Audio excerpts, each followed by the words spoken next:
લક્ષ્ય ન્યૂઝ, એક નજર, એક લક્ષ્ય.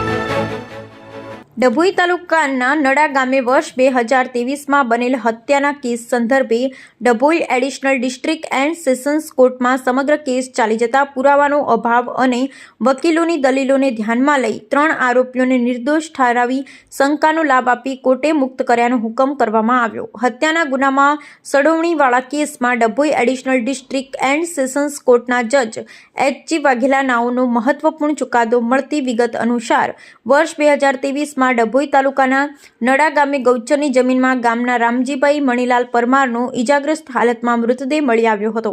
સમગ્ર ઘટનામાં તપાસ બાદ પોલીસે 3 ઈસમો વિજય ઉર્ફે ધુંધો નટુભાઈ વણકર, અલ્પેશ ગુડિયાભાઈ પાટણવાડિયા અને વિપિન ઉર્ફે કાળિયો કાંતિભાઈ તડવી નાઓની ધરપકડ બાદ Dabhoi additional district and sessions court જજ એચ.જી. વાઘેલા નાઓ સમક્ષ હત્યાનો કેસ ચાલી જતા જજ એચ.જી. વાઘેલા નાઓ દ્વારા આરોપી 2 અલ્પેશ પાટણવાડિયાના વકીલ અનિલભાઈ પરમાર તેમજ અન્ય વકીલોની દલીલોને ધ્યાનમાં રાખી તેમજ પુરાવાની ચકાસણી બાદ 3 આરોપીઓને નિર્દોષ ઠરાવી શંકાનો લાભ આપી છોડી મૂકવા મહત્વપૂર્ણ ચુકાદો આપ્યો હતો.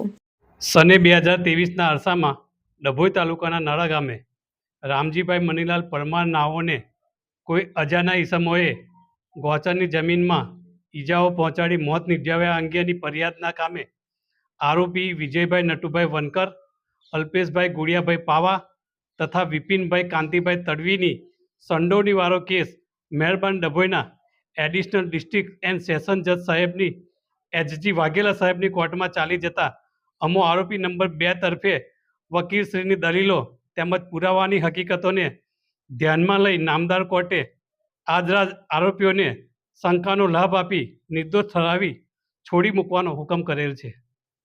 અને 2023ના અરસામાં નડા ગામના રામજીભાઈ પરમાર નાઓનું કોઈ અજાણ્યા ઈસમોએ હથિયારો વડે ગોચરવાળી જમીનમાં મોત નિપજાવેલ તે અંગેની ફરિયાદવાળા કેસના કામે આરોપી વિજયભાઈ નટુભાઈ પરમાર, અલ્પેશભાઈ ગુડિયાભાઈ પાટણવાડિયા તથા વિપિનભાઈ કાંતિભાઈ નાઓની વિરુદ્ધ મહેરબાન ડભોઈના એડિશનલ ડિસ્ટ્રિક્ટ એન્ડ સેશન જજ શ્રી એચ.જી. વાઘેલા સાહેબની કોર્ટમાં કેસ ચાલેલો.